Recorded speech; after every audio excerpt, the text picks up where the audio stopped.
40 సెంట్ల ల్యాండ్ ఉన్నట్టు ఈ ల్యాండ్లో చిన్న 2 షెడ్లు వేసుకొని దాంట్లో బ్రోయిలర్ పిల్లలు తెచ్చి 1 డే పిల్లలు తయారైందని తీసుకొచ్చి తుని, అశ్వరాపేట, వైజాగ్, హైదరాబాద్లో ఇది సప్లై అవుతుంది.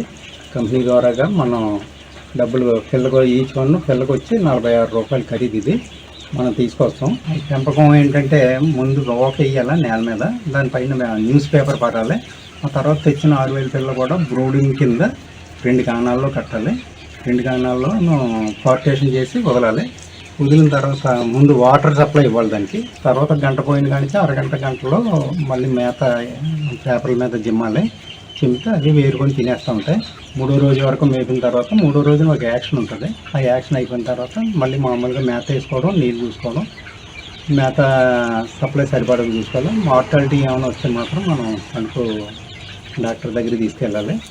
చనిపోయిన వాటిని తీసుకెళ్తే వాళ్ళు కోసి పరీక్ష చేసి దాని డిసీజ్ ఏంటనేది మనకు చెప్తారు. ఆ డిసీజ్ని బట్టి వాళ్ళు రాసిన మెడిసిన్ బట్టి మనం వాడుతూ ఉండాలి. పిల్లలు వచ్చిన తర్వాత మనం మేత పిల్లల మేత రోజుకి 20 గ్రాములు, 25 గ్రాములు అలా రోజుకి ఫీడ్ పెరుగుతూ ఉంటుంది. అవి తిని కొద్ది మనం పెంచుకుంటూ వెళ్ళాలి. 4-5 వారాల వరకు కూడా మనం కంపెనీ ఫీడ్ వాడాలి, డైరెక్ట్ ఫీడు. 4-5 వారాలు అయిపోయిన తర్వాత అప్పుడు మళ్ళీ మనం ఓన్ ఫీడ్లోకి వెళ్ళాలి. జొన్న, సోయా, పీసి, నూక కలిపి ఓన్ ఫీడ్ వేయాలి. దాంట్లో మెడిసిన్ కూడా కలపాలి. అది రాబోయే కంప్లైంట్లకి అడ్వాన్స్ మెడిసిన్ ఫీడ్లో కలిపి పంపుతూ ఉండాలి. సమ్మర్లో మాత్రం కూల్ వాటర్ వెళ్ళేలాగా చూసుకోవాలి. అంతకీ మనకి టెంపరేచర్ బాగా ఎక్కువగా ఉంటుంది అన్నప్పుడు షెడ్ల పైన స్ప్రింక్లర్లు కూడా యూజ్ చేయవలసి వస్తుంది. అంత జాగ్రత్తలు తీసుకుంటేనే ఈ కోడ్ అనేది మనకి డ్యామేజ్ రాకుండా అవకాశాలు ఎక్కువ ఉంటాయి. మనం ఈ ఫీడ్ కూడా సమ్మర్ బ్యాచ్లు తక్కువ తీసుకుంటాయి. ఫీడ్ తీసుకుంటే లావత ఎక్కువ అయిపోయి వాటర్ ఎక్కువ తీసుకుని ఊపిరి ఆడదు వీటికి. అందు గురించి ఫీడ్ తక్కువ తీసుకుంటాయి, వాటర్ ఎక్కువ తీసుకుంటాయి. ఫీడ్ తక్కువ తీసుకొని వాటర్ ఎక్కువ తీసుకుంటాయి. అదే శీతాకాలం బ్యాచ్లు అనుకో ఫీడ్ ఎక్కువ తీసుకుంటాయి, వాటర్ తక్కువ తీసుకుంటాయి.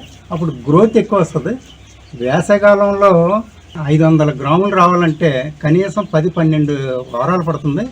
అదే శీతాకాలంలో ఆ 12 వారాలకే 800-900 గ్రాములు వెయిట్ వస్తుంది. అప్పుడు ఫీడ్ ఎక్కువ తీసుకుంటుంది, సమ్మర్లో ఫీడ్ తక్కువ తీసుకుంటుంది. దాని మీద ఆ వేరియేషన్ అది ఉంటుంది. మనం ఎక్కువ ఏంటంటే టెంపరేచర్నే చూసుకోవాలి. ఆ విధంగా 5 వారాలు అయిన తర్వాత మళ్ళీ ఫీడ్ కాస్ట్ మారుతుంది. అది వేరే ఫీల్డ్లోకి వెళ్ళాలి.